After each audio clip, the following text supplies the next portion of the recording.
Okay, so here we are in game 2 with Slobad, and we got some interesting competition this time. Tristani is a very powerful populate guild leader. That's basically her thing, and the fact that she also gains life each time another creature comes on the battlefield under her control means that she's also very good defensively. She just keeps her life total up, and she can kind of do a hybrid of the two. She can be a token populator, but also deal with life gain matters type cards. I forget what the card was, but there's an artifact that whenever you gain life, you can pay X amount of mana equal to the amount of life gain, and you draw that many cards. So it allows you to have some more card draw in green-white, which is just generally not very high in card draw in general. So she has some pretty unique and fun interactions. Then we got Sigarda, which is just straight up Voltron. She's hexproof, she's a giant flying beater. You throw a lot of enchantments and equipments on her, and then you just go to town. And then finally we got Experiment Kraj. Just a fun Civic General, I'd say.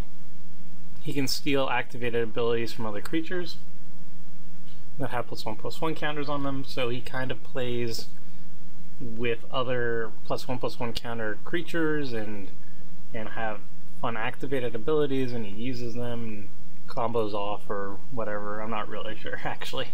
So we have a hand that's fairly slow but powerful in the late game. We have an 7-drop, or an 8-drop rather, a 7-drop and a 7-drop. It's been a long time since I saw this game, so I don't really know what happens, but I would say that this hand is a borderline keep, but I would ship it away just because there's no ramp, there's no early ramp. There's Voltaic Key, which works well with ramps, but you kind of need the mana rocks first for it to be effective. So I would ship this away. Let's just see what happens. Yeah, I do ship it away. And then everybody else, there's a couple mulls to 7. I mull to 7. I keep this hand, which is pretty awesome. It has a turn 2 mana rock and then 2 turn 3 mana rocks in the Lightning Greaves to get the Palladium Mirror activated as soon as it shows up.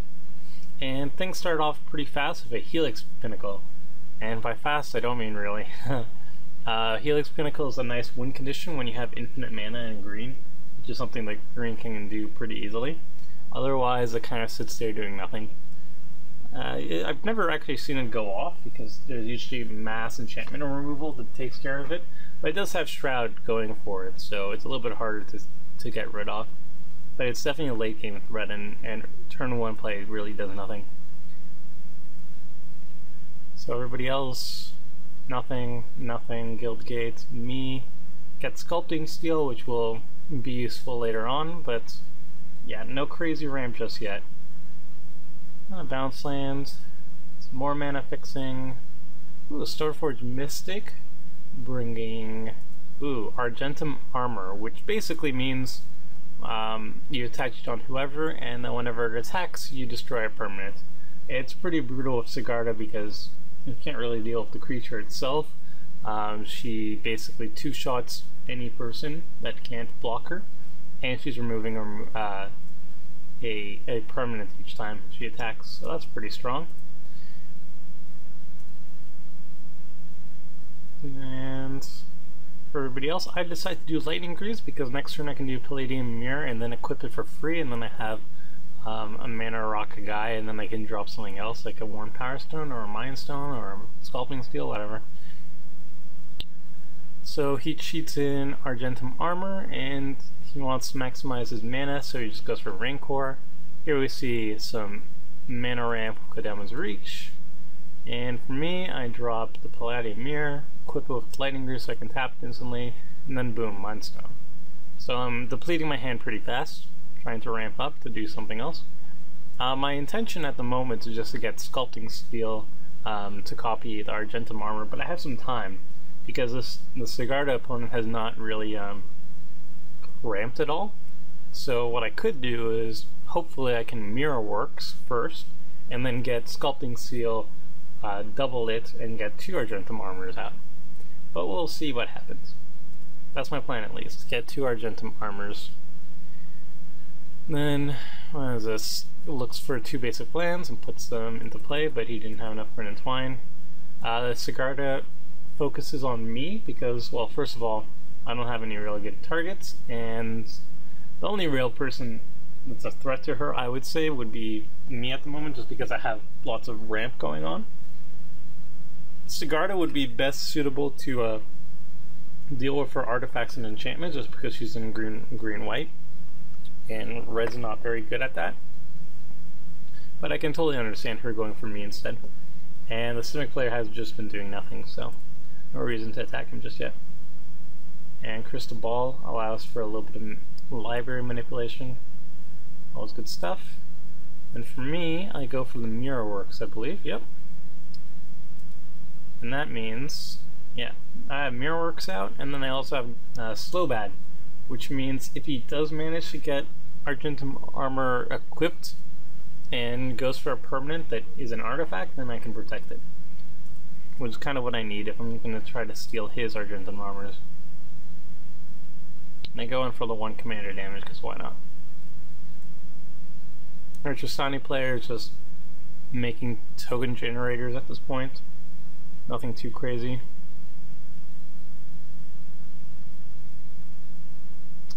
And Sigarda goes for Privileged Position, which makes anything that I want to destroy much more difficult. So not only is she hexproof, but now everything else has Shroud. Or hexproof, rather. Voidstalker, I'm not going to deal with Sigarda, I'm not going to deal with me with Lightning Greaves, but could play a role eventually. Huge ramp going on with Experiment Crush.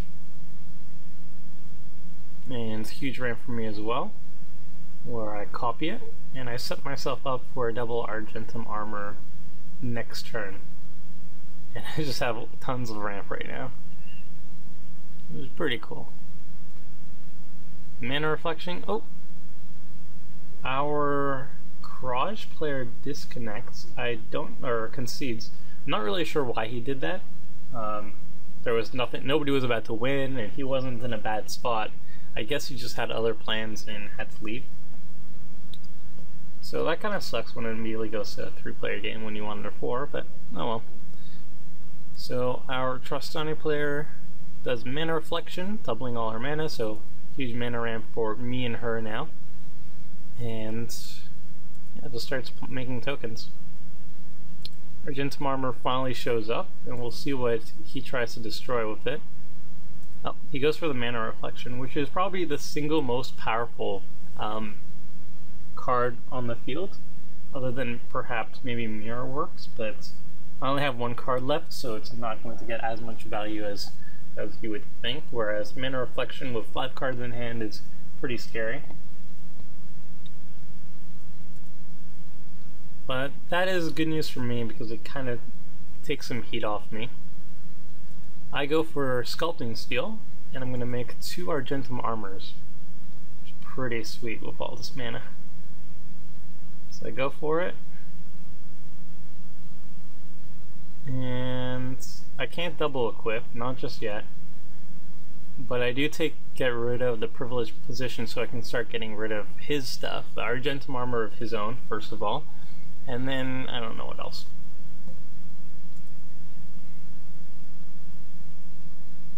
So now I'm in a good spot. Also, I'm dealing some significant commander damage. Our Tristani player plays a bunch of tokens, gains a bunch of life, but without Mana Reflection, I'm not too worried about her.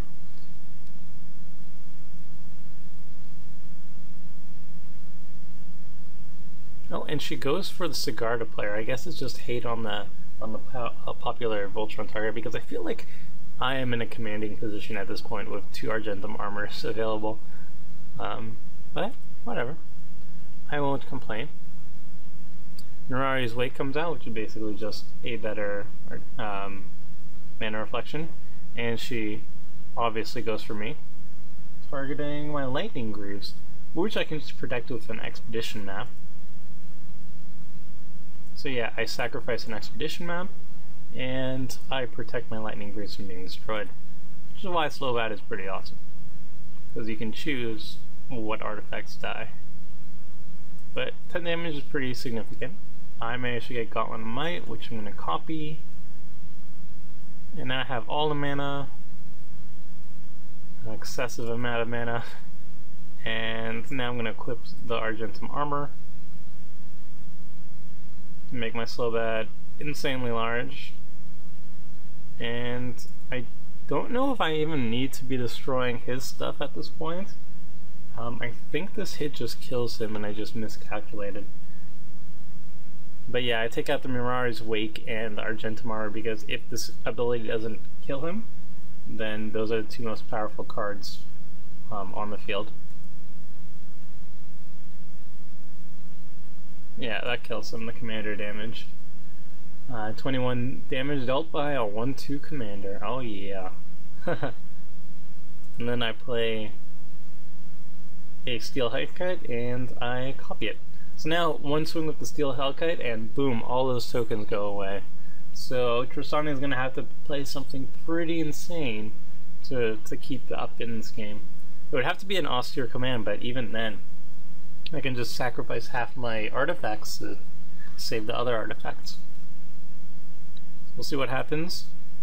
True Conviction is pretty powerful. I mean, it almost nearly kills me outright, just because I'm at 24 health and he has a significant amount of forces.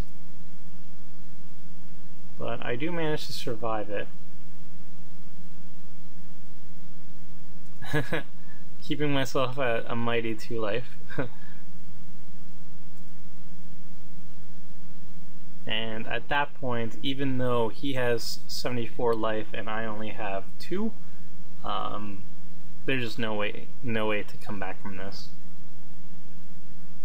And I now destroy 2 permanents per attack, and I'm also going to be wiping all his tokens in one fell swoop. Boom. And I have chump blockers just in case. And there is a GG, as the opponent says that he has just nothing left. I think. Oh, for some reason the chat's all messed up here, but at some point he says that he just doesn't have the cards to deal with this, and he's going to concede. And yeah, that was basically the game. Hope you enjoyed, and I'll see you next time.